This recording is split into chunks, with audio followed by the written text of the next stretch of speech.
Following a typical... Hello everyone, this is Anthony Backus from User Created Content, here to give you the lowdown on Alan Wake for the Xbox 360. Having been shown at E3 back in 2005, Alan Wake even then generated a lot of buzz. Having been in development for 5 odd years and encountering numerous delays, you might still be wondering if Alan Wake is worth your time.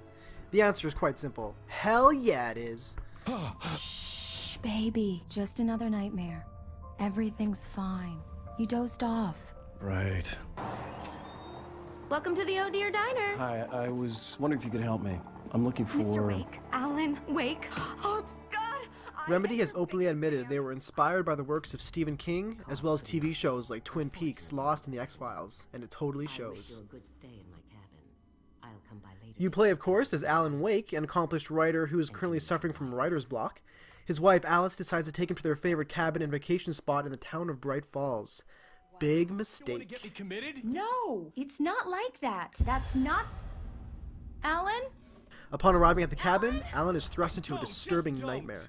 A dark and ominous presence attacks the cabin, captures Alice, and drags her to the depths of the surrounding lake. No! No! Ah!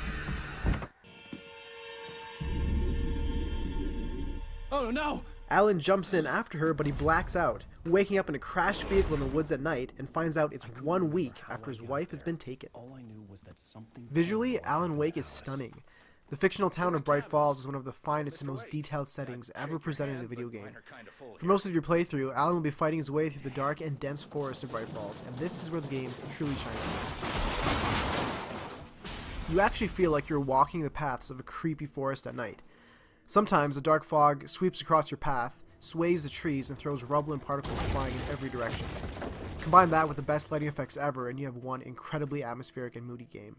Unfortunately, not everything is perfect, as the visuals do take a dip during the morning and daytime sequences. Screen tearing is far more evident, and some of the texture work is hit and miss. Character models aren't as strong either. Alan looks good, but other characters are often prone to awkward animation and terrible lip syncing. Knocking on the door with his axe like Nicholson in The Shining. Overall, Alan Wake showcases some of the best visuals offered on the Xbox 360 to date. All right. I'll keep writing. Outside, there's only darkness. Outside the cabin, outside the story, there's only darkness. I can feel a presence in the dark. Of course, Alan Wake's journey wouldn't be half as fun if he wasn't fighting for his life. Shadowed figures haunt the woods and want nothing more than Alan dead. These guys are fast and vicious, and unfortunately, Alan is neither of those. The game takes a lot from other third-person shooters, but still manages to keep things fresh with the unique light and dark gameplay mechanic that will keep gamers on their toes. Each enemy you encounter must first have their quote-unquote darkness stripped away, and the only way to achieve that is by shining your flashlight upon them. Once the darkness is gone, they are immediately vulnerable to whatever you have at your disposal, which includes revolvers, shotguns, rifles, and flare guns, which acts as a rocket launcher of sorts. Running away can only get you so far until these guys catch up to you. Adding to the combat is the dodge maneuver, which is crucial to surviving. It's easy to learn, but difficult to master, and it goes a long way during some of the more intense battles. This tactic is all about timing and must be learned, because if you don't, you're screwed. When executed properly, the action slows down briefly, similarly to Max Payne. This then gives you the advantage of blasting your enemies with your flashlight, stunning them, and then finishing them off with a deadly blow. You will also spend time searching for the missing pages of Alan's book.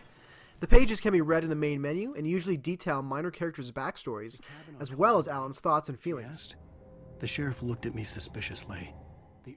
If there is one drawback to the intense action, then it's the many trees and shrubs that get in the way. Repositioning the camera does help, but it's easily forgotten when you're being ambushed by 5 guys, each throwing sharp objects at you. This annoyance did cause me to die a couple times, but it wasn't too much of a nuisance. Don't get me wrong, Alan Wake is a ton of fun. There's never a dull moment in the 10 hours of gameplay. From collecting pages to blasting guys in the face, Remedy crafts a refreshing horror experience.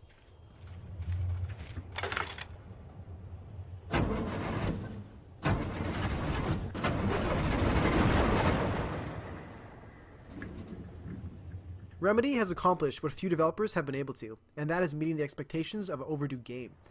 The world of Bright Falls is incredible, and there are tons of small touches in the game that help flesh out this already detailed world.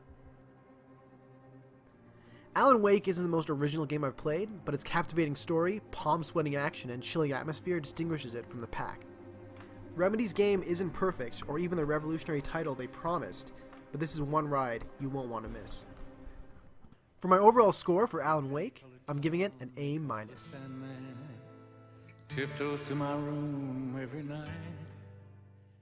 Just a